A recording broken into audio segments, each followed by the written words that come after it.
you wouldn't like at a certain level because it certainly. makes, you know, otherwise you go crazy. That's right.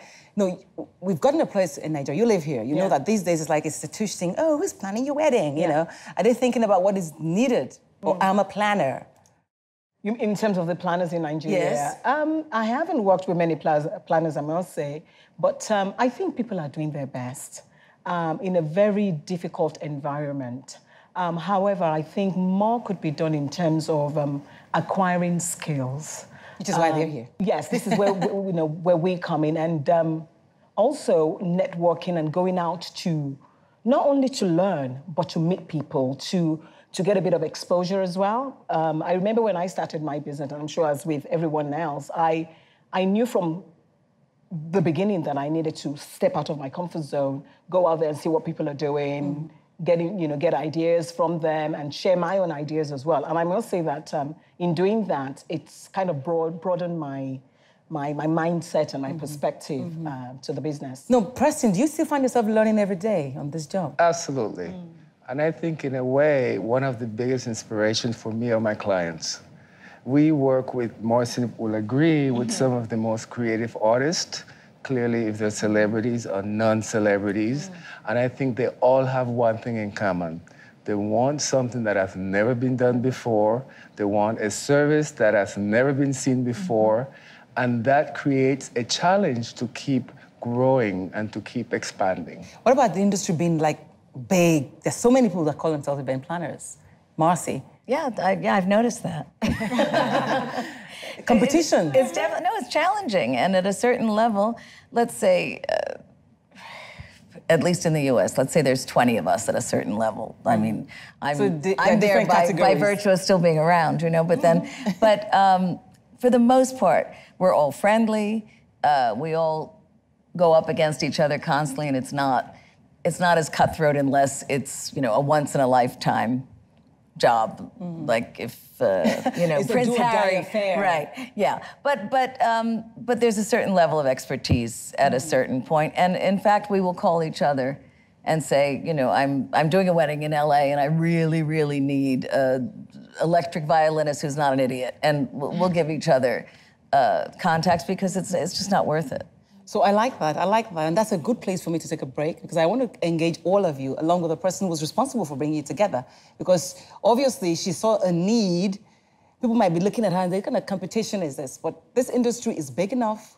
There's no competition. We just key into what's important. That's what you guys are saying. Thank you very much. I'll take a break and we'll be right back on set with the person who's responsible for bringing all these people together in Lagos in June. We'll be back. So that's me back on studio with the one and only Preston Bailey. He's trying too hard. And then, of course, Elizabeth is still here. Marcy's here, my Oyibo friend. And then, of course, she's here. But somebody else has joined us. She promised me that she wouldn't talk. She begged me not to speak. But I said, you can't do this without having her on set because she's the mother, the creator of what happened that brought all of these people to my house today. And that's Irie. We all call her AY. AY. Who calls you AY, your husband or who gave you AY in the first place?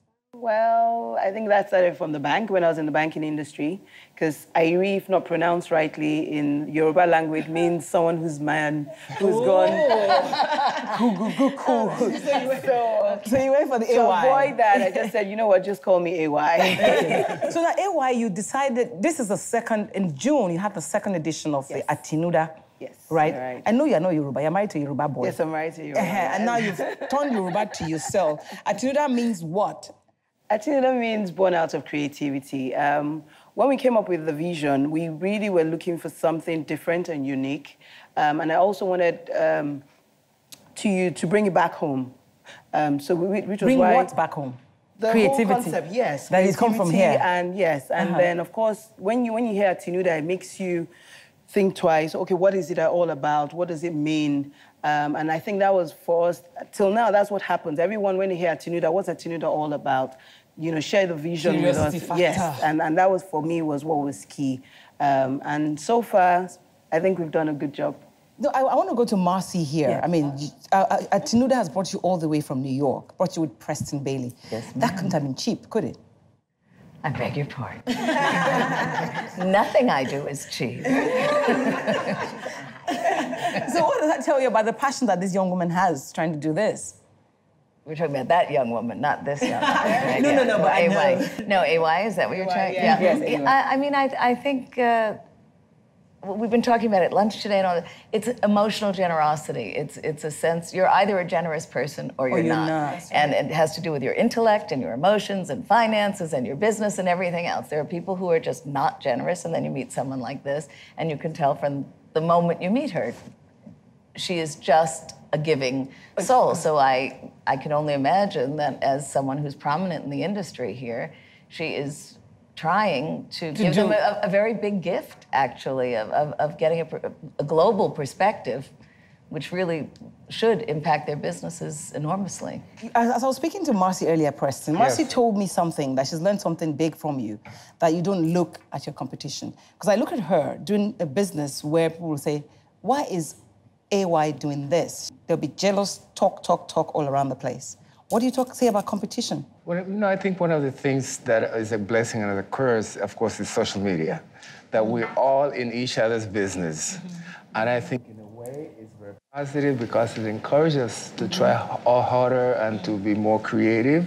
But at the same time, it makes us lazy because we keep copying whatever everyone is doing, and it really is a blessing and a curse. And one of the reasons, as I mentioned to Marcy, is that I try to keep blinders on a little bit. And also, whenever I see other people work that are better than mine, I'm jealous. No, but that's exactly human nature, isn't it? No, but I mean, Preston's a very spiritual person, and this is, I think, as a human, again, rather than just as an event professional, you're either someone who's going to drive yourself crazy, which is my tendency. Like, oh my God, she did 4,000 events last week. I'm just kind of like, it's poisonous. You know, it's like being a jealous girlfriend. You either just but it is. You either just focus on your own self and keep going, which, as I said, is something that Preston is really... Forgive me for just working around. I want to be in everybody's faces. I feel like we're in a police... and you... You have to forgive me. You have to forgive me.